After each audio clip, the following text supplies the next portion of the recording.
Symmetry. Bilateral মানে কি, আমাদের যদি মাঝ বরাবর কাটা, হ্যালো, জি ম্যাম, বলছি দ্বিপ্রতিসাম্য মানে দুইবার সমানভাবে হ্যাঁ করা। আমাদের যদি, হ্যাঁ সেটা নাক বরাবর যদি কাটা হয় তাহলে আমাদের কি দুইটা ভাগ করা যাবে, দুই পাশে সমান সমান। ভাগ তো অনেক ভাবেই করা যাবে, কিন্তু ভাগটা এমন ভাবে করতে হবে যে বডির সব পার্ট যেন ওই ভাগের ভিতরে থাকে, একটা অংশ থাকে। তা আমাদের যদি নাক বরাবর কাটা হয় তাহলে কি হয়, প্রত্যেক ভাগের ভিতরে নাকের একটা অংশ থাকবে, মুখের একটা অংশ থাকবে, চোখ থাকবে, দেন হচ্ছে ইন্টারনাল পুরো বডির একটা নির্দিষ্ট অংশ থাকবে। ঠিক এরকমই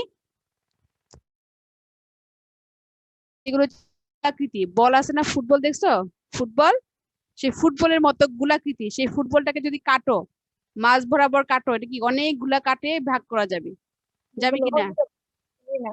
এবং সেই ভাগের ভিতরে হচ্ছে অনেকগুলো, মানে এমন ভাবে ভাগ করা যাবে যে প্রত্যেকটা ভাগের ভিতরে বডির একটা পার্ট, নির্দিষ্ট একটা একটা একটা অংশ থাকবে প্রত্যেকটা ভাগের ভিতরে। এই যে এই যে এভাবে যে মাঝ বরাবর যে কেটে বডিটাকে যে ভাগ করা যায় সেটাকে বলা হচ্ছে ইকুইসেড্রাল সিমেট্রি। ভাইরাস সাধারণত ইকুইসেড্রাল সিমেট্রি হয় অথবা হচ্ছে টিউবুলার ইন শেপ হয়। টিউবুলার কোনগুলো, টিটু ভাইরাসের দেখছো তোমরা, ফিগার নিশ্চয়ই দেখছো টিটু ভাইরাস। জি ম্যাম। টিটু ভাইরাসটা কি লম্বা কিন্তু না ব্যাঙাকৃতির, এবং হচ্ছে লেজের এই অংশটা হচ্ছে টিউবুলার ফর্মে থাকে। এটাকে বলা হচ্ছে capsids are either icosahedral or tubular in shape. Icosahedral যেটা বললাম, যেগুলো হচ্ছে ভাইরাসগুলো রাউন্ড শেপ থাকে, ফুটবলের মতো রাউন্ড শেপ থাকে, সেগুলোকে বলা হচ্ছে ইকুইসেড্রাল। আর টিউবুলার হচ্ছে কিছু কিছু, যেটা বললাম যে টিউব টু ফাজ একটা ভাইরাস, সেগুলো হচ্ছে লম্বা আকৃতির টিউবের মতো হয়, সেটা হচ্ছে টিউবুলার বলা হয়। দুই রকমেরই হতে পারে। ভাইরাসের ভিতরে যে জিনোমিক ম্যাটেরিয়াল থাকে সেটাকে বলা হচ্ছে নিউক্লিও ক্যাপসিড।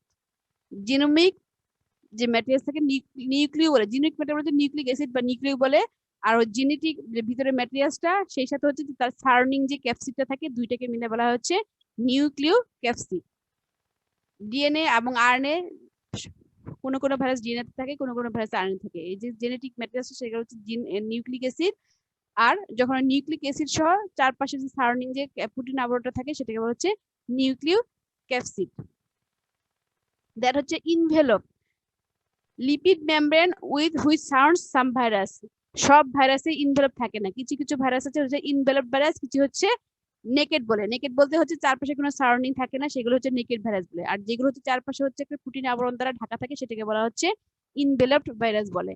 এই চারপাশে যে লিপিড দ্বারা যুক্ত, সরি লিপিড লিপিড দিয়ে তৈরি যে মেমব্রেনটা থাকে সেটাকে বলা হচ্ছে envelope. It is Dave from the plasma membrane of the host cell. এই ইনভেলপটা কি হয়, যে হোস্টের ভিতরে ভাইরাসটা থাকে সেই ভাইরাসের যে সরি সেই হোস্টের যে প্লাজমা মেমব্রেন থাকে সেই প্লাজমা মেমব্রেন দ্বারা এই ইনভেলপটা তৈরি হয়। দেন হচ্ছে প্যাপলোমিয়ার্স। প্যাপলোমিয়ার্স হচ্ছে কি proteins found in the envelope of the virion. Virion মানে কি বলছিলাম, ভাইরাসের যে পুরো সেলটা, সেই সেলটাকে বলা হচ্ছে, পুরো পার্টিকেলটাকে বলা হচ্ছে ভিরিয়ন। এই ভিরিয়নের যে প্রোটিন যেটা হচ্ছে ইনভেলপ থাকে সেটাকে বলা হচ্ছে প্যাপলোমিয়ার বলে। They are usually glycosylated and are thus more commonly known as glycoproteins. এই পেপলুমিয়ারটা হচ্ছে গ্লাইকোপ্রোটিন দ্বারা তৈরি হয়। মোটামুটি এই টার্মিনোলজি গুলো জানলেই হবে, আর অনেক রকমের টার্মিনোলজি আছে, কিন্তু আমরা অত ডিটেলসে পড়বো না। এই টার্মিনোলজি গুলো হচ্ছে যে কটা আমি পড়ালাম এই কটাই পড়বা। ভিরিয়ন হচ্ছে ভাইরাস পার্টিকেলটা বলে, ক্যাপসিড হচ্ছে যে হচ্ছে কি জিনোমিক ম্যাটেরিয়াল চারপাশে যে একটা প্রোটিনের শেল আবরণ থাকে সেটাকে বলে ক্যাপসিড বলে। দেন হচ্ছে ক্যাপসিমিয়ার বলে কোনটা, এই যে প্রোটিনের যে মাল্টিপল প্রোটিন দ্বারা যে হচ্ছে শেলটা তৈরি হয় সেই প্রত্যেকটা সাবইউনিটকে বলা হচ্ছে ক্যাপসিমিয়ার। ক্যাপসিড সাধারণত কি হয় ইকুইসেড্রাল আর হচ্ছে টিউবুলার ইন শেপ, যেটা আমি বলেছি ফুটবলের মতো হতে পারে অথবা লম্বা দণ্ডাকৃতি হতে পারে। দেন হচ্ছে নিউক্লিও ক্যাপসিড, ভিতরে যে ডিএনএ অথবা আরএনএ সেটাকে বলে নিউক্লিক অ্যাসিড। আর হচ্ছে ক্যাপসিড সহ যে অংশটা protein shell plus nucleic acid সেটাকে বলা হচ্ছে নিউক্লিও ক্যাপসিড। ইনভেলপ হচ্ছে ভাইরাস যদি হচ্ছে চারপাশে হচ্ছে কোনো সারাউন্ডিং কোনো লেয়ার থেকে প্রোটিন সমৃদ্ধ লিপিড সমৃদ্ধ লেয়ার, সেটাকে বলা হচ্ছে ইনভেলপড। সব ভাইরাস ইনভেলপড হয় না, কোনো কোনোটা ইনভেলপড হয়, কোনো কোনো ভাইরাস নেকেড ভাইরাস হয়। দেন হচ্ছে প্যাপলোমিয়ার্স হচ্ছে protein found in the envelope of the virion. এই ইনভেলপ যে প্রোটিনটা নরমাল কি ইনভেলপটা সাধারণত লিপিড মেমব্রেন দ্বারা তৈরি হয়। যখন এই লিপিড মেমব্রেনের মধ্যে কিছু কিছু প্রোটিন থাকে সেই প্রোটিনগুলোকে বলা হচ্ছে প্যাপলোমিয়ার্স। আর এই প্যাপলোমিয়ার্স গুলো সাধারণত হচ্ছে গ্লাইকোপ্রোটিনস। দেন তাহলে কি বলবো আমরা, হোয়াট ইজ ভাইরাস। ভাইরাসটা আসলে কি, virus are uniquely different from the many unicellular microorganism. অন্যান্য যে ইউনিসেলুলার ভাইরাস কি এককোষী, কিন্তু অন্যান্য যে ইউনিসেলুলার থাকে যেমন ব্যাকটেরিয়া অথবা হচ্ছে এলজি থাকে অথবা হচ্ছে কিছু কিছু ফাঙ্গাসও আছে যেগুলো হচ্ছে ইউনিসেলুলার, অথবা প্রোটোজোয়া আছে। এই ধরনের যে ইউনিসেলুলার মাইক্রো অর্গানিজম আছে তাদের থেকে হচ্ছে ভাইরাস কিছুটা হচ্ছে ডিফারেন্ট। তো কি ধরনের different? Protozoa, yeast, bacteria, mycoplasma, rickettsia and হচ্ছে chlamydia are all living organism with the following features in common. যেটা বললাম যে অন্যান্য প্রোটোজোয়া, ইস্ট, ব্যাকটেরিয়া, মাইক্রোপ্লাজমা এগুলো হচ্ছে ইউনিসেলুলার অর্গানিজম, এবং এগুলো হচ্ছে কিছু কমন বৈশিষ্ট্য থাকে। কি ধরনের বৈশিষ্ট্য? দে আর অল সেলস, প্রত্যেকটা অর্গানিজমই হচ্ছে cell. They store their genetic materials as DNA, এবং সবাই তাদের জেনেটিক ম্যাটেরিয়াল হচ্ছে অ্যাজ এ ডিএনএ রূপে স্টোর করে। Within their cell they continue all the organelles necessary for producing energy and synthesize protein, carbohydrate, cellular structure. প্রত্যেকটা যেটা বললাম protozoa, yeast, bacteria, mycoplasma এগুলো সবারই হচ্ছে এদের একটা সেল, তাদের কিছু নির্দিষ্ট অর্গানেলস থাকে। অর্গানেলস বলতে কি বোঝাচ্ছে এখানে? একটা সেলের ভিতরে কি থাকে? মাইটোকন্ড্রিয়া থাকে, নিউক্লিয়াস থাকে। শুধু ব্যাকটেরিয়ার নিউক্লিয়াস, সুগরদের নিউক্লিয়াস না, বাট নিউক্লিয়ার কিছু অর্গান থাকে। আর অন্য সবারই নিউক্লিয়াস থাকে, মাইটোকন্ড্রিয়া থাকে, গোলগি অ্যাপারেটাস থাকে, দেন আরো যে একটা ইউক্যারিওটিক সেলের যা যা ধরনের অর্গানেলস থাকে সবকিছুই থাকে। এবং হচ্ছে এই অর্গানেলস গুলা বিভিন্ন কাজে ব্যবহার করে। যেমন হচ্ছে কি রাইবোজোম থেকে প্রোটিন সিনথেসিস করে, কার্বোহাইড্রেট সিনথেসিসের জন্য অর্গান আছে, সেল ওয়াল স্ট্রাকচার আছে, replicate by means of binary fission. এবং এই ইউনিসেলুলার অর্গানিজম গুলো সবগুলোই মোটামুটি বাইনারি ফিশনের মাধ্যমে তারা হচ্ছে একটা থেকে দুইটা, দুইটা থেকে চারটা এরকম করে ডিভিশন করতে পারে। বাট ইন কেস অফ ভাইরাসের ক্ষেত্রে কি হয়? এই ধরনের ফিচার গুলো থাকে না। ভাইরাসের কি ধরনের ফিচার থাকে? তাদের হচ্ছে দে আর অল সেলস, এবং ভাইরাস সাধারণত সেলের যে স্ট্রাকচার, যেটা বললাম যে ডিএনএ, সরি মাইটোকন্ড্রিয়া থাকবে, নিউক্লিয়াস থাকবে, গোলগি অ্যাপারেটাস, এই স্ট্রাকচার গুলো থাকবে। এই পুরো স্ট্রাকচারই ভাইরাসের ভিতরে থাকে না। এবং তাদের genetic materials, most of the virus হচ্ছে কি সমৃদ্ধ? আরএনএ সমৃদ্ধ। মোস্ট অফ দি ভাইরাসের হচ্ছে জেনেটিক ম্যাটেরিয়ালস হচ্ছে আরএনএ, নট ডিএনএ। তবে হ্যাঁ, কিছু কিছু ভাইরাস আছে এক্সেপশনাল, কিছু কিছু ডিএনএ থাকে, তবে মোস্ট অফ দি ভাইরাসই হচ্ছে আরএনএ ভাইরাস।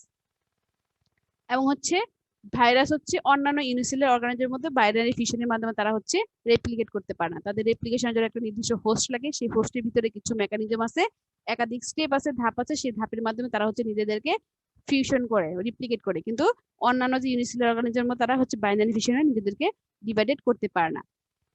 তাহলে কি হয়? Virus are one of the smallest group of microorganism with simple structures of a nucleic acid genome covered by a protein coat which are characteristically different from the rest of the prokaryotes in three aspects. অন্যান্য যে prokaryotic থাকে, এখানে হচ্ছে ভাইরাসের সাথে virus এবং ব্যাকটেরিয়ার পার্থক্য দেখানো হয়েছে। They have very small size ranging from 18 থেকে 300 ন্যানোমিটার এরা সাইজ হয় এদের। They are metabolically inert particles which means they need a living cell to carry out the biological function of replication. যেটা বলেছিলাম, কোন হোস্টের বাইরে ওরা হচ্ছে জীব, মানে জড় পদার্থ, এদের কোনো ফাংশন নেই, কিছুই করতে পারে না এরা। কিন্তু মেটাবলিক্যালি অ্যাক্টিভ হতে গেলে তাদেরকে একটা হোস্ট লাগবে, সেই হোস্টের ভিতরে ঢুকে তারা হচ্ছে বায়োলজিক্যালি ফাংশন করবে এবং হচ্ছে রেপ্লিকেশন করবে। They have only one type of nucleic acid, either RNA or DNA. অন্যান্য যে ইউনিসেলুলার যেমন ভাইরাস, ব্যাকটেরিয়া বা যেটা বললাম প্যারাসাইট বা আদার্স যে মাইক্রোপ্লাজমা, এগুলো কিন্তু তোমার ডিএনএ হচ্ছে মেইন জেনেটিক ম্যাটেরিয়াল, বাট এদের কিন্তু আরএনএও আছে। কিন্তু ভাইরাসের হয় আরএনএ থাকবে, না হলে ডিএনএ থাকবে। মোস্ট অফ দি ভাইরাস হচ্ছে আরএনএ ভাইরাস, কিছু কিছু এক্সেপশন আছে ডিএনএ ভাইরাস। এবং ওরা হচ্ছে কখনো দুইটা জেনেটিক ম্যাটেরিয়াল একসাথে থাকবে না, যে কোনো একটা, হয় আরএনএ থাকবে, না হলে হচ্ছে ডিএনএ থাকবে। এবং ওরা যখন রেপ্লিকেশন করে, ভাইরাস যখন রেপ্লিকেশন করে, তখন শুধুমাত্র ওদের রেপ্লিকেশন ম্যাটেরিয়ালস হচ্ছে আরএনএ অথবা হচ্ছে ডিএনএ, এই পার্টটাকে ওরা হচ্ছে রেপ্লিকেশন করে। যেমন আমি যদি বলি যে ব্যাকটেরিয়ার ক্ষেত্রে রেপ্লিকেশন যদি করে ওদের দুইটা করতে হয়, তখন কি করতে হয়? ওদের ভিতরে হচ্ছে মাইটোকন্ড্রিয়া থাকবে, গোলগি অ্যাপারেটাস থাকবে, যে আদার্স যে অর্গানেলস থাকবে, প্রত্যেকটা অর্গানেলসকে ভাগ করতে হবে। ভাগ করার পরে ওরা হচ্ছে বাইনারি ফিশন করবে। কিন্তু ইন কেস অফ ভাইরাস শুধু নিউক্লিক অ্যাসিড আরএনএ অথবা ডিএনএ যেটা আছে, শুধু এইটাই ওদের অ্যাক্টিভ পার্ট। এই পার্টটাকে ওরা হচ্ছে রেপ্লিকেশন করে, ওরা হচ্ছে রেপ্লিকেশন করে। তো আমরা একটু টিপিক্যাল স্ট্রাকচার দেখি। যদি হচ্ছে আমি যেটা বলছিলাম কি ইকুসেড্রাল হয় অথবা হচ্ছে টিউবুলার হয়। যদি বলি যে দেখো ইকুসেড, এটা হচ্ছে একটা ক্রস সেকশন, এটা হচ্ছে গোলাকৃতি, দেখো এটা একটা ক্রস সেকশন নেওয়া হয়েছে, এখানে ক্রস সেকশন দিয়ে ফিগার আউট করা হয়েছে। কি হয়েছে দেখো, এদের কি এই চারপাশে দেখো একটা প্রোটিন ইনভেলপ প্রোটিন, এই যে প্রোটিন ইনভেলপ দেখো কিছু স্পাইক আছে এখানে, এটা হলো প্রোটিন ইনভেলপ প্রোটিন। এবং এই অংশগুলো সাধারণত হচ্ছে হোস্টের প্লাজমা থেকে ওরা তৈরি করে। দেন একটা ইনভেলপ, এই দেখো চারপাশে একটা চিকন একটা লেয়ার, এটা হচ্ছে ইনভেলপ বলতেছে। ভাইরাল জিনোম, এই দেখো ভিতরে হয় সিঙ্গেল স্ট্যান্ডার্ড আরএনএ অথবা হচ্ছে ডাবল স্ট্যান্ডার্ড ডিএনএ। আরএনএ কি, সিঙ্গেল স্ট্যান্ডার্ড হয় এটা জানো তো নাকি তোমরা? সিনথিয়া, জি ম্যাম জানি। আরএনএ কি, সিঙ্গেল স্ট্যান্ডার্ড, আর ডিএনএ ডাবল স্ট্যান্ডার্ড। হ্যাঁ double stand, DNA double stand হয়, আরএনএ হচ্ছে সিঙ্গেল স্ট্যান্ড হয়। ভিতরে একটা জেনেটিক ম্যাটেরিয়াল, সেটা ভাইরাল জিনোম, এটা আরএনএ হতে পারে, যদি আরএনএ হয় তাহলে সিঙ্গেল স্ট্যান্ড হবে, আর যদি ডিএনএ হয় ডাবল স্ট্যান্ড হবে। এবং এটা চারপাশে দেখো একটা ইনভেলপ আছে, এই চারপাশে দেখো এটা প্রোটিন দ্বারা তৈরি, এটাকে বলা হচ্ছে ক্যাপসিড। আর হচ্ছে নিউক্লিক ক্যাপসিড কখন বলবো, এই যে জেনেটিক ম্যাটেরিয়ালস এবং হচ্ছে যেটা পাশে যে এই ক্যাপসিডটা, এই দুইটাকে মিলিয়ে আমরা বলবো হচ্ছে নিউক্লিয় ক্যাপসিড। আর চারপাশে আরো একটা দেখো চেইন আঁকি থাকে, এটাকে বলেছে ভাইরাল টেগুমেন্ট। এটা ভাইরাল টেগুমেন্ট, কোনো যেসব ভাইরাল ইনভেলপ ভাইরাস যেগুলো, সেগুলোতে অনেক সময় টেগুমেন্ট থাকে, আবার অনেক সময় থাকে না। But in case of naked virus এই টেগুমেন্টটা থাকতে হয়, টেগুমেন্টটা না থাকলে এগুলো হচ্ছে আলাদা হয়ে যাবে, তখন এই টেগুমেন্ট দ্বারা ওদেরকে হচ্ছে প্রোটেক্ট করে রাখে। এখন দেখো এটা টিটু ব্যাকটেরিয়াতে দেখো, এটা কি লম্বা দণ্ডাকৃতি, আর এটা হচ্ছে টিউবুলার ফর্ম। প্রত্যেকটা এই যে ইকোসেড্রাল যেটা বললাম, এটার ভিতরে যতগুলো স্ট্রাকচার আছে ঠিক এটার ভিতরেও অতগুলো স্ট্রাকচারই আছে। তোমাদেরকে ইকোসেড্রাল দেখাতে পারলে ভালো হতো।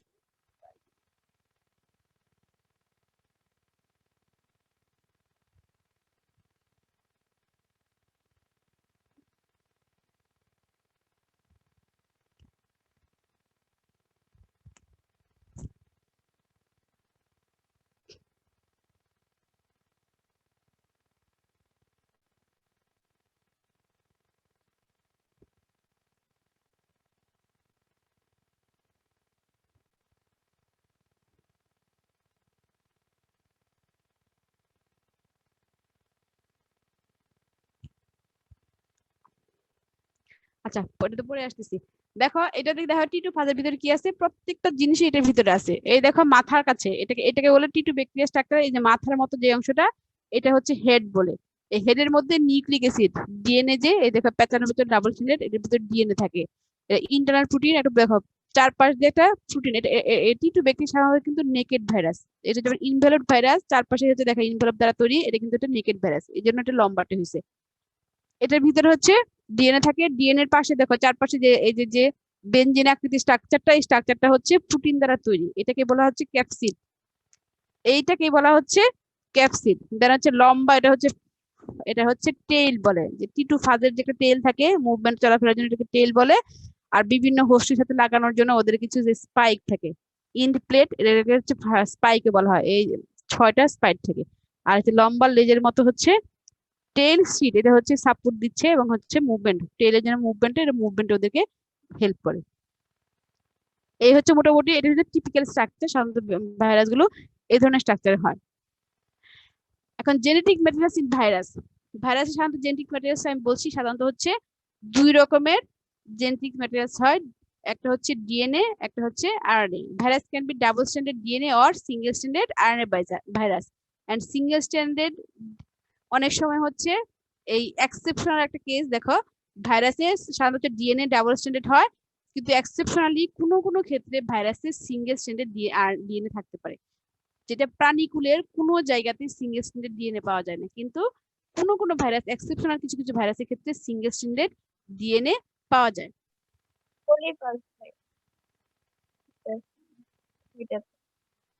হ্যালো, হ্যাঁ হ্যাঁ বলো, কি বললা, ফারিয়া নাকি কি পলিফাজ একটা ভাইরাস আছে, ওইখানে সিঙ্গেল স্ট্যান্ড ডিএনএ। হ্যাঁ সিঙ্গেল স্ট্যান্ডার্ড। এক্সেপশনাল কিছু আছে সেটাতে হচ্ছে, যেটা বলতো পলিফাস, সেগুলো সিঙ্গেল স্ট্যান্ডার্ড ডিএনএ থাকে। কিন্তু সাধারণত কিন্তু ডিএনএ আমরা জানি যে ডাবল স্ট্যান্ডার্ড, কিন্তু এটা হলো exceptional case. The genome of this virus may be segmented or non-segmented, linear or circular. এটা বিভিন্ন রকম হতে পারে, segmented হতে পারে অথবা non-segmented হতে পারে। কন্টিনিউয়াস যেটা হয়, লিনিয়ার হতে পারে। লিনিয়ার মানে কি, লম্বা যেটা লম্বা আকারে যেটা হয় সেটাকে লিনিয়ার বলে, অথবা সার্কুলার মানে হচ্ছে যেটা গোলাকৃতি, সেটা হচ্ছে গোলাকৃতিরও হতে পারে। Based on the presence of an envelope, they can be classified into enveloped or unenveloped virus. যেটা আমি তোমাদের বলছি যে চারপাশে যখন রাউন্ড আকারে একটা envelope থাকে, সেটা হচ্ছে enveloped virus বলে। আর যদি হচ্ছে নেকেড, যেটা আমি বলেছিলাম তোমাদেরকে টিটু ভাইরাসের কথা নেকেড বলেছিলাম, সেটাকে হচ্ছে আনইনভেলপড ভাইরাসও বলে। Shape of the virus depends on the nature of the arrangement of their viral nucleic acid and ক্যাপসুমিয়ার। ক্যাপসুমিয়ার এবং নিউক্লিক অ্যাসিডের ভিত্তি করে বিভিন্ন হয়, দণ্ডাকৃতি হতে পারে, রাউন্ড হতে পারে, অথবা হচ্ছে আদার ফর্মেরও হতে পারে। If arrangements to form an icosaedral with 20 equivalent triangular surface, it is referred to as icosaedral symmetry. সেটা কি বোঝাচ্ছে তোমাকে? আমি বলেছিলাম না যে যদি গোলাকৃতি বলের মতো হয় তাহলে সেটাকে হচ্ছে আমরা যদি ক্রস সেকশন করি, অনেকগুলো ক্রস সেকশন করতে পারবো এবং প্রত্যেকটা সেকশন হচ্ছে সমান সমান পার্ট থাকবে। তবে যদি হচ্ছে কি একটা নির্দিষ্ট সংখ্যক বলের মধ্যে কি হয়, সেটা অনেকগুলো ক্রস সেকশনের মধ্যে 20টা করা যেতে পারে, 30টা করা যেতে পারে, 40টা করা যেতে পারে। যদি কোনো ভাইরাসের ক্ষেত্রে হচ্ছে 20 ইকুইভ্যালেন্ট ট্রায়াঙ্গুলার সারফেস হয়, 20 কমপক্ষে 20 রকমের আমরা যদি ক্রস সেকশন করতে পারি, 20 বার ক্রস সেকশন করি, তাহলে হচ্ছে সেগুলোকে বলা হচ্ছে ইকোসেড্রাল সিমেট্রি। তোমাদেরকে আমি একটা ফিগার দেখাবো, একসাথে মানে একাধিক শেয়ার করা যায় না, না স্টপ করে দেখাচ্ছি।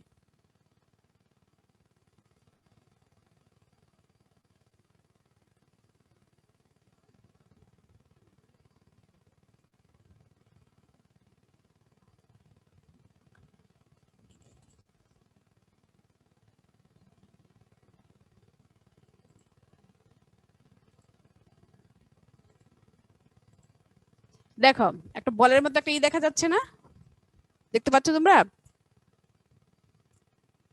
জি ম্যাম। ইকুইসেড্রাল যেটা বললাম, এটা যে এরকম ধরনের শেপ হয়, এই একটা পুরো বলের মতো। এটাকে যদি আমি কাটি, এই বরাবর কাটি, তাহলে কি হয়, প্রত্যেকটা ভাগের ভিতরে এক একটা করে অংশ থাকবে এবং এরকম আমি অনেকগুলো, যতগুলো এখানে গোল গোল আছে ততগুলো আমি সেকশন করতে পারবো। যখন এই গোল গোল সেকশনটাকে 20 বার সেকশন করতে পারবো, তখন সেটাকে বলা হচ্ছে ইকুইসেড্রাল সিমেট্রি বলে। বুঝতে পারছো? এখন এখন দেখে বুঝতে পারছো এগুলো কেমন হয়, ইকুইসেড্রাল সিমেট্রি গুলো? জি ম্যাম। জি ম্যাম। ছেলেদের কথাবার্তা কম কেন? ছেলেরা কি শুধু লাইনে জয়েন করে ক্লাসে, নাকি ক্লাসে থাকো? না ম্যাম আছি। তোমাদের কথাবার্তা শুনি না, শুধু মেয়েরাই কথা বলে। আমি তো একটু ছেলেদের কথা শুনতে চাই।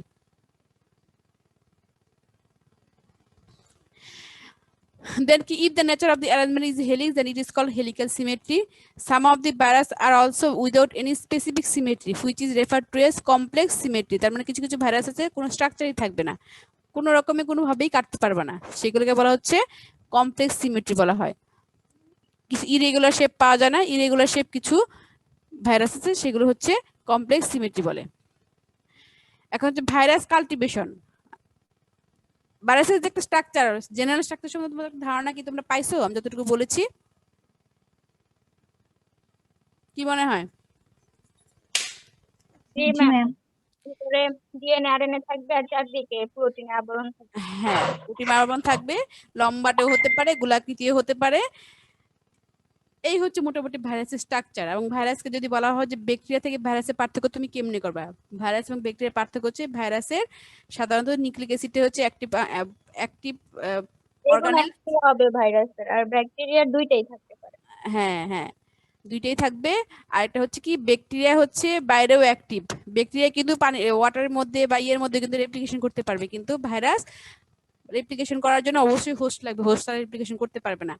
আর হচ্ছে ব্যাকটেরিয়া কিন্তু রেপ্লিকেশন বাইনারি ফিশনে রেপ্লিকেশন করতে পারে, কিন্তু ভাইরাস কখনোই বাইনারি ফিশনে রেপ্লিকেশন করতে পারে না। ওদেরকে হচ্ছে রেপ্লিকেশন করার জন্য হোস্ট লাগবে এবং কমপ্লেক্স রেপ্লিকেশন সিস্টেম। এই মোটামুটি অনেকগুলোই তুমি যখন পড়তে যাবে, অনেকগুলোই, কিন্তু মোটামুটি যে কয়টা ইম্পর্টেন্ট সেই কয়টা ইম্পর্টেন্ট পার্থক্য একটু জেনে রাখবা, তোমরা মাথায় রাখবা, কারণ তোমাদের যদি ভাইবাতে বা ইভেন যদি এক্সামে আসে, তোমরা যেন বলতে পারো এবং লিখতে পারো। ভাইরাস কাল্টিভেশন, তোমাদের যখন আমি ব্যাকটেরিয়াল ডিজিজ পড়াইছিলাম তখন কি বলেছিলাম, ব্যাকটেরিয়াকে কালচার করা যায় কিভাবে। আমরা ক্লাসে বা ল্যাবরেটরিতে আমরা কি করতে পারি, যে অর্গানেলসটা বা যে জায়গাতে ব্যাকটেরিয়া থাকে সেখান থেকে হচ্ছে আমরা স্যাম্পল নিয়ে মিডিয়া সমৃদ্ধ, আমরা কি আগার মিডিয়া সমৃদ্ধ যে আমরা পেট্রি ডিশ আছে, সেই পেট্রি ডিশ ইনকুলেট করলে সেখানে হচ্ছে কালচার করা সম্ভব হয়, বলেছিলাম না? মনে আছে? মনে আছে? বলছিলেন, তারপরে ওইটারে থাকলে আর কি, যেটা ম্যাক্সিমাম ডমিনেন্ট থাকবে ওইটারে ইয়া করতে হবে। হ্যাঁ, ওইটাকে আবার হচ্ছে আবার মানে পিওর যখন আমি স্পেসিস আইডেন্টিফাই করবো তখন বারবার পিওর কালচার করে করে ওটাকে আলাদা করতে হবে, এভাবে হয়। অথবা হচ্ছে ব্রথ মিডিয়া বলেছিলাম, যখন আমি নিউট্রিয়েন্ট থাকবে আমরা হচ্ছে ডিস্টিল ওয়াটার দিয়ে কালচার করব, কিন্তু আগার মিডিয়া জয়েন করবো না, তখনও সেখানেও কালচার করা সম্ভব। ল্যাবের ভিতরে কালচার করা সম্ভব করেও আমরা ব্যাকটেরিয়াকে আইডেন্টিফাই করতে পারি। But in case of virus, ভাইরাসকে কিন্তু কখনোই, তার মানে কি হলো দেখো, ব্যাকটেরিয়া কিন্তু কোনো হোস্ট ছাড়া, অন্য কোনো এনিমেল ছাড়া আমরা কিন্তু জাস্ট একটা আগার মিডিয়ার মধ্যে কালচার করতে পারছি। But in case of virus এটা কিন্তু সেভাবে কালচার করা যাচ্ছে না, তাদেরকে কালচার করতে গেলে একটা হোস্ট লাগবে, হোস্ট ছাড়া এটাকে কালচার করা যাবে না। এজন্য সাধারণত হচ্ছে এখন পর্যন্ত 3 রকম ভাবে ভাইরাসকে কালচার করার 3টা সিস্টেম আছে। 3টা সিস্টেম কি? একটা তো হোস্ট লাগবে, হোস্ট ছাড়া কালচার করতে পারবো না। একসময় হচ্ছে ট্রেডিশনালি হচ্ছে ভাইরাসকে কালচার করা হতো এগ, ডিম আছে না, ডিম কি, ডিম কিন্তু একটা জীবন্ত এনিমেল, সেটা তো জানো তোমরা। ডিম যে জীবন্ত এনিমেল, ডিম থেকে কি হবে, ডিম থেকে আরেকটা এনিমেলের জন্ম হবে, তার মানে হচ্ছে ইমব্রায়ু হবে, সেখান থেকে হচ্ছে আরেকটা এনিমেলের জন্ম হবে। এই ডিমটাকে হোস্ট হিসেবে ব্যবহার করা যায় কাল্টিভেশন করার জন্য। কারণ তুমি যদি ভাইরাস স্টাডি করতে যাও তো ভাইরাস কাল্টিভেশন করতে হবে, ভাইরাস কাল্টিভেশন না করলে ভাইরাসকে বুঝবা কিভাবে, তাদের গতিবিধি বুঝতে হবে, এটা যে ভাইরাস আছে কিনা একাধিক সেল একসাথে না করলে তুমি সেটা করতে পারবে না। সেক্ষেত্রে কালচার করার জন্য কি ট্রেডিশনালি ভাইরাসকে কালচার করা হতো সাধারণত হচ্ছে মুরগির ডিম, ডিমের ভিতরে, হাঁসের ডিমও করা যাবে, তো সাধারণত মুরগির ডিমটাকেই ব্যবহার করা হতো for virus cultivation. However, this method has a disadvantage that all the virus are not adaptable to eggs and thus may not be growing in them. Problem ছিল যে সব ধরনের ভাইরাসই ডিমের মধ্যে গ্রো করতে পারতো না, যার জন্য হচ্ছে এই ডিমটাকে এখনো স্টিল নাও ডিম কিন্তু এখনো ব্যবহার করে ভাইরাসকে কাল্টিভেশন করার জন্য, তবে সব ধরনের ভাইরাসই ডিমে গ্রো করতে পারে না। এটা হচ্ছে ট্রেডিশনালি ভাইরাস কাল্টিভেশনের জন্য ইউজ করা হতো। দেন সেকেন্ডলি কি করা হতো, ভাইরাসকে কালচার করার জন্য হচ্ছে একটা এনিমেল, হোস্ট এনিমেল ব্যবহার করা হতো। কিরকম হোস্ট এনিমেল? সব ধরনের এনিমেলই কিন্তু সব ভাইরাস গ্রো করতে পারবে না, একটা নির্দিষ্ট এনিমেলের ভিতরে একটা নির্দিষ্ট রকমের ভাইরাস গ্রো করতে পারবে। তো যে ভাইরাসটা যে হোস্টকে পছন্দ করবো সেই হোস্টকে চুজ করে নিয়ে ভাইরাসটাকে কাল্টিভেশন করা হয়। সাধারণত দেখা যাচ্ছে যে হিউম্যানের সাথে অনেক সময় হচ্ছে রেবিড অথবা হচ্ছে কিছু স্পেশাল টাইপ অফ ইঁদুর থাকে, অথবা হচ্ছে কিছু কিছু অনেক সময় বাদরেও করা হয়। দেখা যাচ্ছে যে এদের অনেকটা জেনেটিক সিমিলারিটির জন্য দেখা যাচ্ছে যে এদের গায়ে হচ্ছে ওই ভাইরাসটা ইনজেক্ট করা হয়, ইনজেক্ট করে ওই ওই ভাইরাসটা ওই এনিমেলের গায়ে তখন হচ্ছে মাল্টিপ্লিকেশন করে বা রেপ্লিকেশন করে, করার পরে ওই এনিমেল থেকে ব্লাড কালেকশন করা হয়। সাধারণত ভাইরাস হচ্ছে ব্লাডের মাধ্যমে ছড়ে, অথবা হচ্ছে যে কোনো সিস্টেমের মাধ্যমে ছড়ুক না কেন, তখন ব্লাড বা ব্লাড প্লাজমা সংগ্রহ করে সেখান থেকে হচ্ছে ভাইরাসটাকে আলাদা করে সেটাকে স্টাডি করা হয়। Secondly they could be cultured in animals under bioassay system. Bioassay মানে কি, নির্দিষ্ট সিকিউরিটির মধ্যে। বায়োএসি হচ্ছে যাতে হচ্ছে এটা আবার কি অ্যানিমালের বাইরে গেলে তো অন্য অন্য অ্যানিমালের ভিতরে ছড়ে যাবে, এই জন্য অ্যানিমালটাকে একটা কন্ডিশনে রেখে সেখানে হচ্ছে বায়োএসি সিস্টেম বলে সেটাকে, সেই অ্যানিমালের ভিতরে হচ্ছে ভাইরাসটাকে কাল্টিভেশন করা যেতে পারে। হোয়ার সাসসেপ্টেবল অ্যানিমালস আর ইনোকুলেটেড। সাসসেপ্টেবল কি বলছি, সব ভাইরাস সব অ্যানিমালের ভিতরে গ্রো করতে পারবে না, যে ভাইরাস যে অ্যানিমেলের ভিতরে গ্রো করতে পারবে সেই অ্যানিমেলটাকে সিলেক্ট করে সেই অ্যানিমেলের ভিতরে হচ্ছে ভাইরাসটাকে ইনজেকশনের মাধ্যমে পুশ করা হবে, তারপরে সেটার ভিতরে সে মাল্টিপ্লিকেশন করবে। দেন হচ্ছে কি করে মাল্টিপ্লিকেশন করার পরে ফ্রম দ্য টিস্যু, যে ভাইরাসটা টিস্যুর ভিতরে গ্রো করবে, ভাইরাসের আগে গতি প্রকৃতি আমরা আগে হচ্ছে স্টাডি করে নিব, সেইটার ক্ষেত্রে ওই ওই অ্যানিমেল থেকে টিস্যু নেওয়া হবে, অথবা হচ্ছে যদি ব্লাডের ভিতরে মাধ্যমে ছড়ে ব্লাডের ভিতরে কাল্টিভেশন ভালো হয় তাহলে ব্লাড কালেক্ট করব, করে নিয়ে সেটা হচ্ছে আমরা তখন ল্যাবে আমরা ওটাকে স্টাডি করব। কিন্তু এটার প্রবলেম হচ্ছে যেটা একটা হচ্ছে ইথিক্যাল প্রবলেম, এই অ্যানিমেলের ভিতরে যেটা এই কালচার করাটাতে এখন হচ্ছে একটা ইথিক্যাল প্রবলেম হয়ে ইস্যু হয়ে দাঁড়াইছে, যার জন্য হচ্ছে এটাকেও খুব বেশি একটা ব্যবহার করে, খুব বেশি ব্যবহার করে না বললে আমি বলবো না, ব্যবহার করে, বাট এটা একটা ইথিক্যাল প্রবলেমের জন্য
হ্যালো, শুনতে পাচ্ছো? জি ম্যাম। সরি, আসলে একটু চার্জারের সমস্যা হচ্ছিল, ওই জন্য একটু ইয়েতে গেছিলাম। আর যেটা বলতেছিলাম তোমাদেরকে, যে এনিমেলের ভিতরে যেটা এখন ব্যাকটেরিয়াকে ইনোকুলেট করে করা হয়, সেটা হচ্ছে এখন ইথিক্যাল প্রবলেম হয়ে দাঁড়ায় গেছে। এই জন্য হচ্ছে এটা খুব বেশি ওয়াইডলি ইউজ করা হয় না। একবারে করা হয় না তা না, করা হয়, তো ওয়াইডলি ইউজ করা হয় না। এটা আবার ইউজ করতে গেলে যেটা হয়, প্রবলেম হয় যখন রিসার্চ পেপার পাবলিকেশন করতে যাবে, ম্যাক্সিমাম জার্নাল এটা হচ্ছে ব্যান করে নেয় না, ইথিক্যাল একটা ডিক্লারেশন দিতে হয়। তো এখন সবচেয়ে বেশি যেটা চলতেছে সেটা হচ্ছে third and successful method is the use of cell culture system.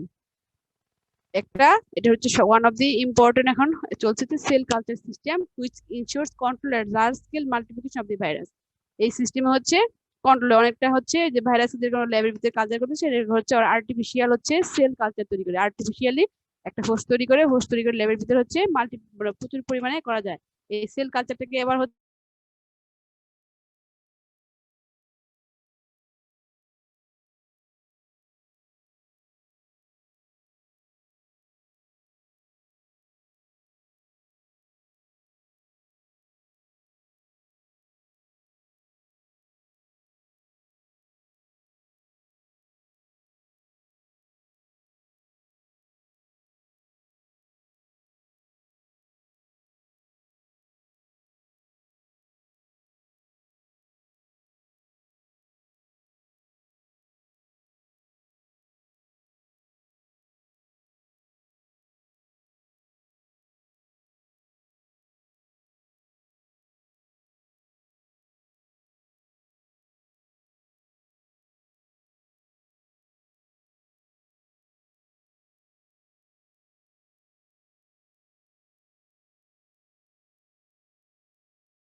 Munjia host ma'am নাই।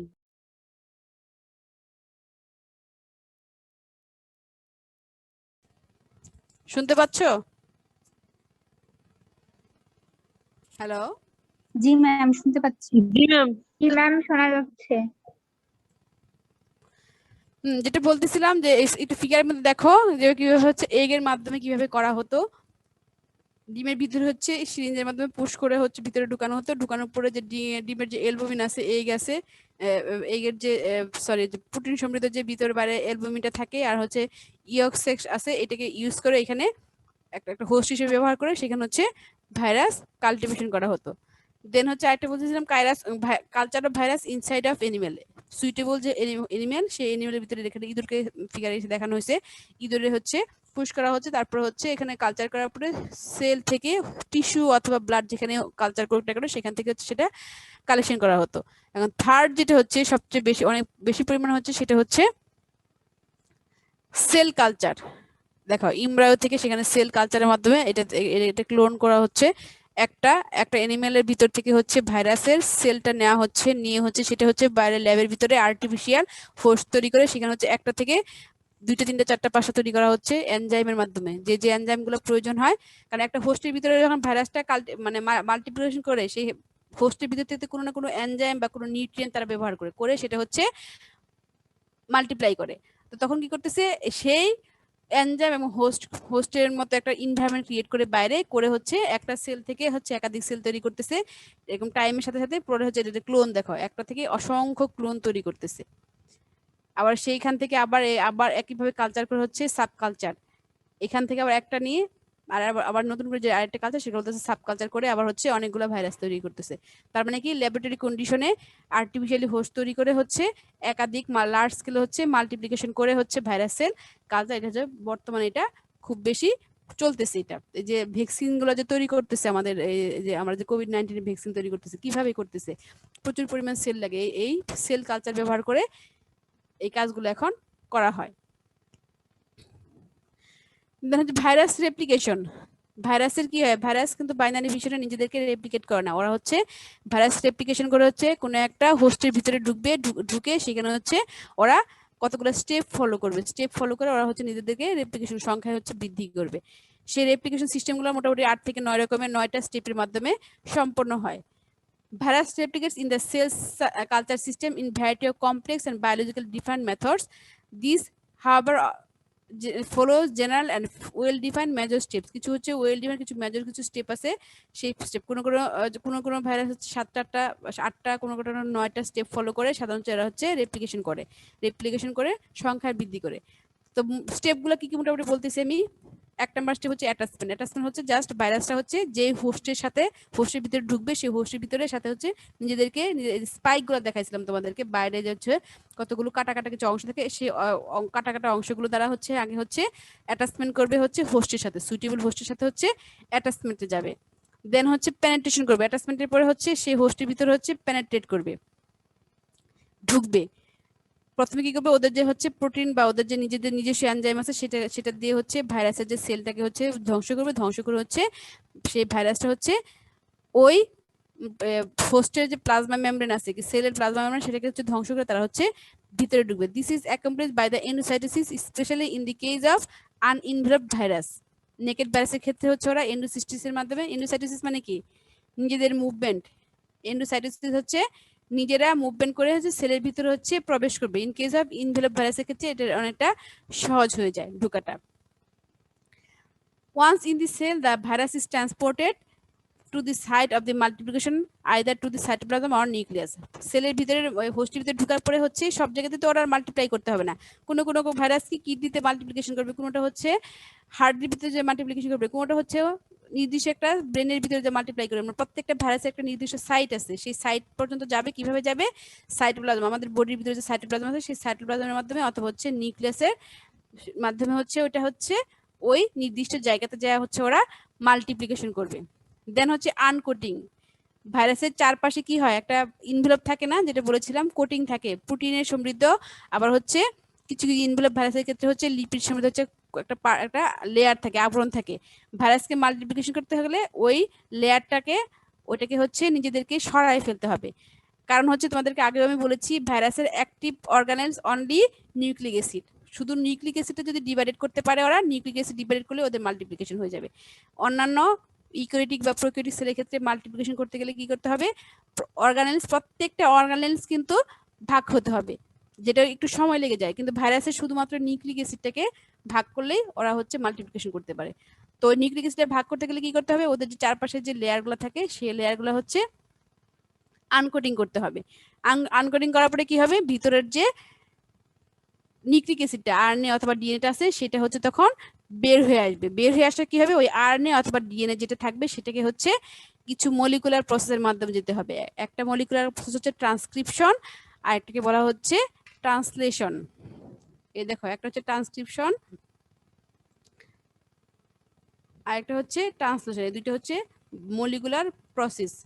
এখন ট্রান্সক্রিপশন কাকে বলে এবং ট্রান্সলেশন কাকে বলে সেটা কি তোমরা জেনেটিক্স এর কোন সাবজেক্টে তোমাদের পড়াইছে? জি ম্যাম। হ্যাঁ বলো, কি কে বললা ট্রান্সক্রিপশন বলো। ম্যাম ট্রান্সক্রিপশন হচ্ছে আরএনএ থেকে এমআরএনএ তৈরি, আর ট্রান্সলেশন হচ্ছে এমআরএনএ থেকে প্রোটিন তৈরি। ট্রান্সক্রিপশন হচ্ছে এমআরএনএ থেকে আরএনএ তৈরি, না হলো না। সেন্ট্রাল ডগমা পড়াইছে তোমাদের, সেন্ট্রাল ডগমা? ম্যাম আমি বলছি ম্যাম ট্রান্সক্রিপশন হচ্ছে আরএনএ থেকে এমআরএনএ তৈরি, আর ট্রান্সলেশন হচ্ছে এমআরএনএ থেকে প্রোটিন তৈরি। ট্রান্সক্রিপশন হচ্ছে ডিএনএ থেকে এমআরএনএ তৈরি, যদি ডিএনএ হয়, বুঝছো? আর যদি হচ্ছে তোমার ডিএনএ না থাকে, আরএনএ ভাইরাস হয়, সেক্ষেত্রে হচ্ছে এমআরএনএ থেকে আরএনএ তৈরি। আর হচ্ছে in case of DNA virus, central dogma পড়ছো তোমরা কিনা বলো আগে, সেন্ট্রাল ডগমা?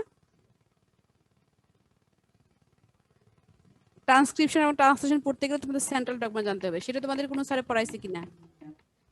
সালাম। ফার্স্ট ইয়ারে পড়াইছি আমি কোন স্যারে পড়াইছে? বায়োকেমিস্ট্রিতে। সেন্ট্রাল ডগমা বায়োকেমিস্ট্রি পড়াইছে, গুড। আর এমনিতে ইয়েতে পড়াই নাই তোমাদের সালাম স্যার অথবা শাহানুর স্যার অথবা শফিক স্যার পড়াই নাই সেন্ট্রাল জি ডগমা? ম্যাম পড়াইছে জেনেটিক্স ম্যাম সালাম স্যার সেন্ট্রাল ডগমা পড়াইছেন। হ্যাঁ, এই সেন্ট্রাল ডগমাতে হচ্ছে ট্রান্সক্রিপশন এবং ট্রান্সলেশন দুটো ওয়ার্ড থাকে। আমি জানি তোমরা পড়ছো, তারপর আমি আরেকবার জাস্ট তোমাদের একটু মেমোরাইজ করার জন্য জাস্ট একটা ফিগার দেখাচ্ছি।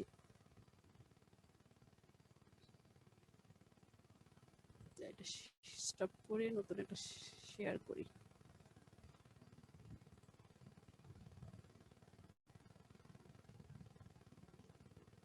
কি শেয়ার করলাম?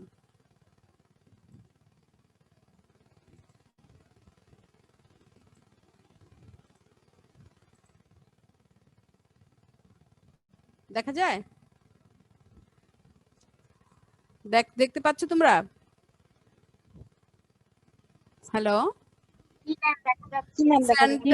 সেন্ট্রাল ডগমার ছবিটা তোমাদের দেখাচ্ছি। সেন্ট্রাল ডগমা কি ডিএনএ তো রেপ্লিকেশন হবে, একটা ডিএনএ থেকে দুইটা ডিএনএ তৈরি, মানে ডিএনএ থেকে ডিএনএ কপি, সেটাকে বলা হচ্ছে রেপ্লিকেশন। যখন এই ডিএনএ থেকে আরএনএ তৈরি হবে, ডিএনএ কি, ডিএনএ হচ্ছে ডাবল স্ট্যান্ডার্ড, এই ডিএনএ থেকে কপি করে আরএনএ তৈরি হবে, সিঙ্গেল স্ট্যান্ডার্ড আরএনএ তৈরি হবে, সেটাকে হচ্ছে এই যে প্রসেসটাকে, সেই প্রসেসটাকে বলা হচ্ছে ট্রান্সক্রিপশন।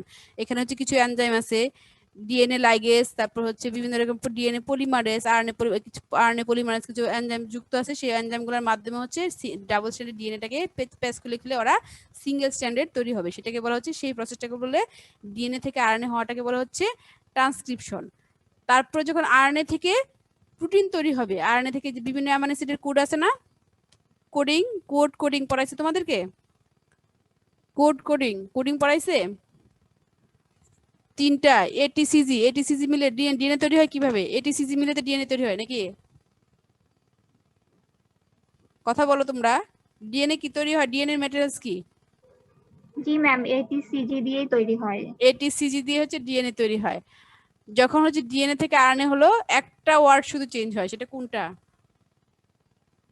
ম্যাম ইউরাসিল হয় থাইমিন থেকে। থাইমিন থেকে ইউরাসিল হয়ে যায় আরএনএ ক্ষেত্রে। যখন এই চারটা যে লেটার আছে, এটিসিজি কি, এডনিন, গুয়ানিন, সাইটোসিন, থাইমিন, যখন হচ্ছে থাইমিনের পরিবর্তে ইউরাসিল হয়ে যায়, তখন কি হয়?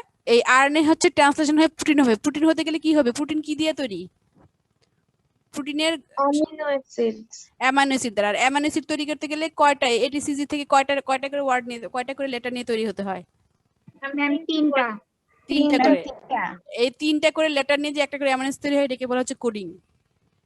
একটা নির্দিষ্ট অ্যারেঞ্জমেন্ট আছে, যে 20 রকম 21 রকমের অ্যামাইনো অ্যাসিড আছে, এই 21 রকমের অ্যামাইনো অ্যাসিড তৈরি হয় এই যে এটিসিজির, এদের কম্বিনেশনে, বিভিন্ন রকমের কম্বিনেশনে হচ্ছে অ্যামাইনো অ্যাসিড তৈরি হয়। এই আর ট্রান্সলেশনে কি হয়? এই জিনিসটাই ঘটে। এই তিন কোডিং এর মাধ্যমে, বিভিন্ন কোডিং এর মাধ্যমে এরা হচ্ছে প্রোটিন তৈরি হয়। একটা হচ্ছে বুঝার মতো, আমরা যেন বুঝতে পারি যে এই প্রোটিন কতগুলো অ্যামাইনো অ্যাসিড নিয়ে রয়েছে, প্রত্যেকটা বিভিন্ন রকমের প্রোটিন আছে, প্রোটিনটা হচ্ছে বিভিন্ন রকমের অ্যামাইনো অ্যাসিডের কম্বিনেশন দ্বারা তৈরি হয়। যখন ওই কম্বিনেশনগুলো, এটিসিজির কম্বিনেশনগুলো তিনটার মাধ্যমে কোডিং করে তৈরি হয়, 21 রকমের অ্যামাইনো অ্যাসিড তৈরি হয়। আর তিনটা আছে কোডিং, যে তিনটা কোডিং হলে কি হয়? স্টপ কোডন, নাম শুনছো না? জি ম্যাম স্টপ কোডন, হ্যাঁ। 21 রকমের অ্যামাইনো অ্যাসিড তৈরি হওয়ার পরেও তিনটা কোডন আছে, যে তিনটা কোডন কোনো কিছুকেই এক্সপ্রেস করতে পারে না, সেটাকে বলা হচ্ছে স্টপ কোডন। আমি তোমাদেরকে ডিটেলস পড়াবো না। এই স্টপ কোডনটার কি প্রয়োজন? যখন একটা অ্যামাইনো অ্যাসিড দ্বারা কোডিং করে একটা প্রোটিন তৈরি হবে, কিন্তু এটা তো কোনো এক জায়গায় শেষ হতে হবে, নাকি? শেষ হওয়া লাগবে না, নাকি চলতেই থাকবে সারা জীবন? চলতে থাকবে না, শুরু হবে একটা স্টার্ট কোডন আছে, আবার শেষ হবে তিনটা কোডন দ্বারা হচ্ছে স্টপ কোডন আছে। তার মানে কি হলো? তাহলে ডিএনএ থেকে আরএনএ হলো ট্রান্সক্রিপশন প্রসেসে, আবার আরএনএ থেকে হচ্ছে প্রোটিন হলো ট্রান্সলেশন প্রসেসে। এই যে ডিএনএ থেকে আরএনএ হলো, ডিএনএ কোথায় থাকে? সেলের কোথায় থাকে? যদি আমি ইউক্যারিওটিক সেলের কথা বলি, ডিএনএটা কোথায় থাকে? কোন নিউক্লিয়াসে। হ্যাঁ, নিউক্লিয়াসে থাকে। ডিএনএটা হচ্ছে নিউক্লিয়াসে থাকে, তার মানে হচ্ছে ডিএনএ থেকে আরএনএ তৈরি হয়। এটা হচ্ছে কি ট্রান্সক্রিপশন প্রসেসের মাধ্যমে। এবং এই ট্রান্সক্রিপশন প্রসেসটা তখন কিসের ভিতরে হয়? নিউক্লিয়াসের ভিতরে হয়। রেপ্লিকেশন তো হয়, ডিএনএ থেকে ডিএনএ কপি হচ্ছে, রেপ্লিকেশন হচ্ছে, সেটা হচ্ছে নিউক্লিয়াসের ভিতরে হচ্ছে। আবার ট্রান্সক্রিপশন থেকে ডিএনএ থেকে ট্রান্সক্রিপশন মানে আরএনএ তৈরি হয়, সেটাও কিন্তু নিউক্লিয়াসের ভিতরেই হচ্ছে। নিউক্লিয়াসের ভিতরে হওয়ার পর যখন নিউক্লিয়াসের মধ্যে ট্রান্সক্রিপশন হয়, তখন হচ্ছে এইচএনআরএনএ বলতেছে। সেটা যখন আবার ভিতর ইয়ে থেকে নিউক্লিয়াস থেকে হচ্ছে সাইটোপ্লাজমে বের হয়ে আসতেছে, তখন হচ্ছে মেসেঞ্জার আরএনএ হয়ে প্রসেসিং এর মাধ্যমে হচ্ছে মেসেঞ্জার আরএনএ হয়ে চলে আসতেছে সাইটোপ্লাজমে। তার ট্রান্সলেশন প্রসেসটা কোথায় হয়? ট্রান্সলেশন প্রসেসটা হচ্ছে সাইটোপ্লাজমের ভিতর হয়। এটা কিন্তু তোমাদের অনেক জায়গাতেই ইভেন তোমার অনেক চাকরি ইন্টারভিউগুলোতে, বিশেষ করে মলিকুলার বায়োলজি যে ইন্টারভিউগুলোতে তোমাদের অনেক সময় থাকে যে ট্রান্সক্রিপশনটা কোথায়, সেলের কোথায় হয়, ট্রান্সলেশনটা কোথায় হয়। ট্রান্সক্রিপশনটা হচ্ছে নিউক্লিয়াসের ভিতরে এবং ট্রান্সলেশনটা হচ্ছে সাইটোপ্লাজমের ভিতরে। ট্রান্সলেশনে কি হয়? মেসেঞ্জার আরএনএ থেকে প্রোটিন তৈরি হয়। মেসেঞ্জার আরএনএ থেকে কোডের মাধ্যমে কোডনের মাধ্যমে হচ্ছে বিভিন্ন অ্যামাইনো অ্যাসিডের গাঁথনির মাধ্যমে হচ্ছে প্রোটিন তৈরি হয়। এটা হচ্ছে সাইটোপ্লাজমের ভিতরে হয়। ঠিক আছে, তাহলে ট্রান্সলেশন প্রসেসটা বুঝতে পারছো তোমরা? ট্রান্সক্রিপশন এবং ট্রান্সলেশন প্রসেসটা বুঝতে পারছো? Central dogma. জি ম্যাম, বুঝতে পারছি। হ্যাঁ, তোমাদেরকে এটা বলার কারণ হচ্ছে আমি যখন তোমাদেরকে পড়াবো, যে এই ভাইরাসের রেপ্লিকেশনটা পড়াবো, তখন এখানে ট্রান্সক্রিপশন হচ্ছে। দেখো,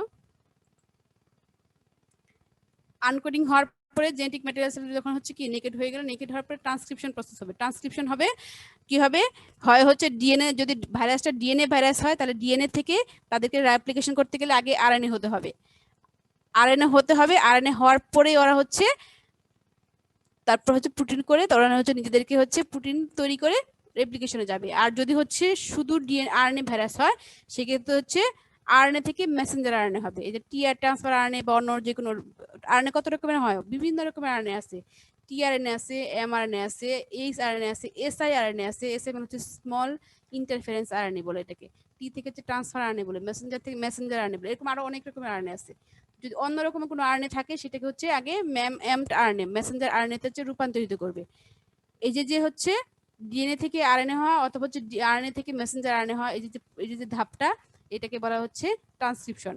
আর ভাইরাসের যেহেতু কোনো নিউক্লিয়াস থাকে না, ইউক্যারিওটিক বা প্রোক্যারিওটিক ক্ষেত্রে হয়তো আমরা যেটা বলতেছিলাম যে নিউক্লিয়াসের ভিতরে হচ্ছে, ইন কেস অফ ভাইরাস এটা কিন্তু কোনো নিউক্লিয়াসে হচ্ছে না, পুরোটাই হচ্ছে সাইটোপ্লাজম। সাইটোপ্লাজমও থাকে না, ওদের নেকের বডির যে টিস্যুর ভিতরে আছে সেখানে এটা তৈরি হচ্ছে, ট্রান্সক্রিপশন হচ্ছে।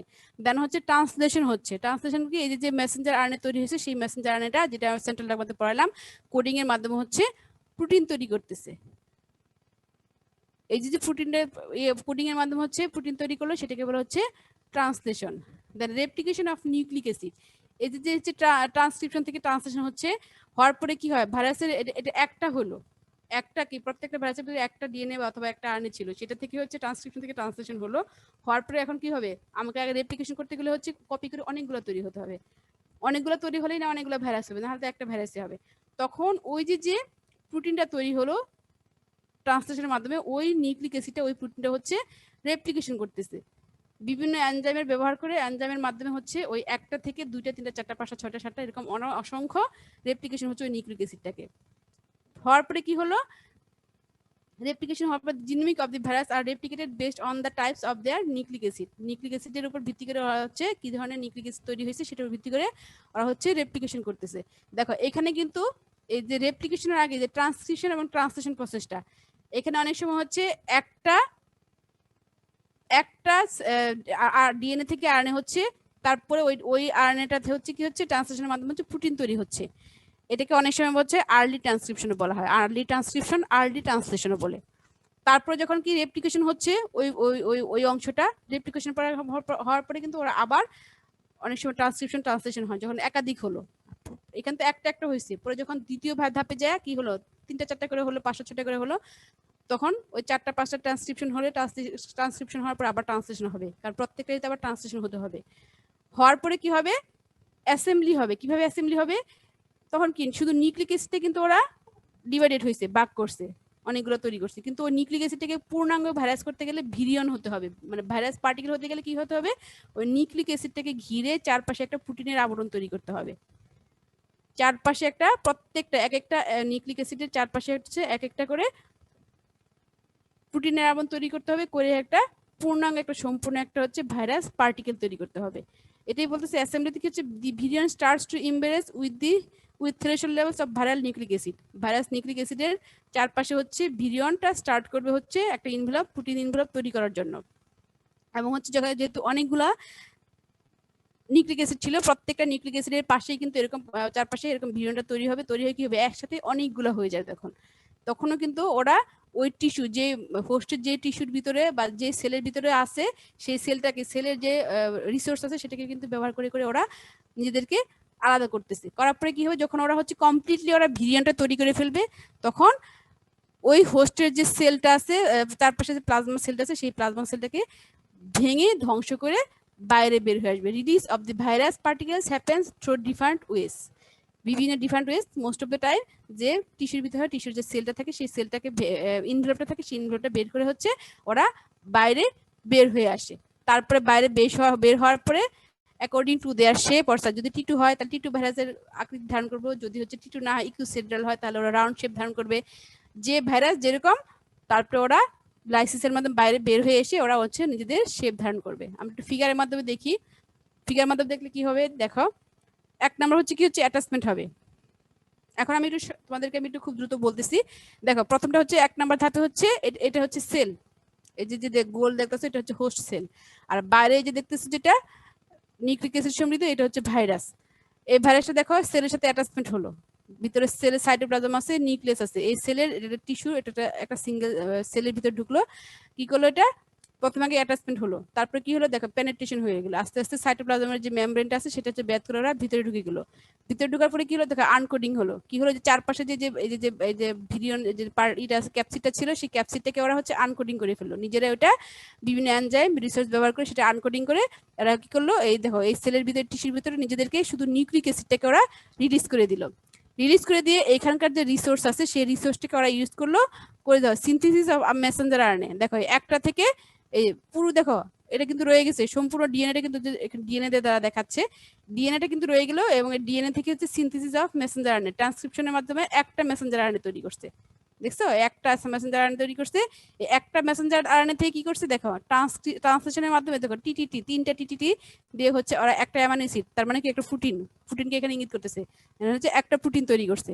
পরবর্তীতে ধাপে কি করতেছে দেখো এই একটা আরএনএ থেকে আবার একাধিক রকমের হচ্ছে ওরা মেসেঞ্জার আরএনএ তৈরি করতেছে বা কি বলবো আবার নতুন করে হচ্ছে এটা থেকে হচ্ছে ডিএনএ তৈরি করতেছে, মানে হচ্ছে রেপ্লিকেশন করে হচ্ছে ওরা সংখ্যায় বৃদ্ধি করতেছে, করে দেখা কি হচ্ছে লেট ট্রান্সক্রিপশন বলতেছে। করার পরে দেখো এখানে এসে দেখো সিনথেসিস অফ লেট প্রোটিন, এই প্রোটিনটাকে হচ্ছে সিনথেসিস করে ওরা একাধিক হয়ে পড়ে এই সবগুলো দেখো এক একটাকে অ্যাসেম্বলি করে চারপাশে হচ্ছে ক্যাপসিড ধারণ করছে। ক্যাপসিড ধারণ করার পরে কি হয়েছে দেখো release of virus and lysis of infected cell, এই যে সেলটাকে ইনফেক্টেড করছিল সেটাকে লাইসিস সাইটোপ্লাজমের যে সেল মেমব্রেনটা ছিল সেটাকে ভেঙে ওরা বাইরে বের হয়ে আসতেছে, বাইরে বের হয়ে এসে ওরা নিজেদের মতো করে ধারণ করে আবার নতুন করে সেলকে এরকম তিনটা দ্বারা তিনটা সেলকে আবার ইনফেক্ট করবো, 100টা হলে 100টা সেলকে ইনফেক্ট করবো, এভাবেই হচ্ছে ওরা ওদের রেপ্লিকেশন করে যাচ্ছে। আর এই যে রেপ্লিকেশন করতে গিয়ে যে একটা সেল ভাঙলো কি হলো এই সেলটাকে ভেঙে ফেললো না, সেলটা কিন্তু নষ্ট হয়ে গেল, ধ্বংস হয়ে গেল। এই একটা সেল থেকে আরো একটা সেল এরকম করে করে ওরা হচ্ছে যখন সেলগুলো ধ্বংস হচ্ছে ইনফেকশন রেটটা হোস্টের ইনফেকশনটা বাড়তেছে। এভাবেই একটা ভাইরাস একটা হোস্টের ভিতরে ঢুকে ইনফেকশনটা কিভাবে তৈরি করে। ভাইরাসের রেপ্লিকেশনটা বুঝতে পারছো কিনা বলো আগে তোমরা, ভাইরাস রেপ্লিকেশন বুঝতে পারছো? জি ম্যাম। জি ম্যাম। আতাউল্লাহ খান ক্লাসে আসো? আতাউল্লাহ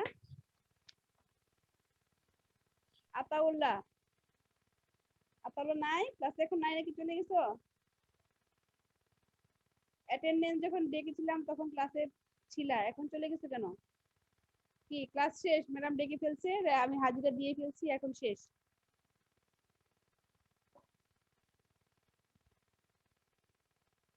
এসবের কোনো ক্ষমা নাই।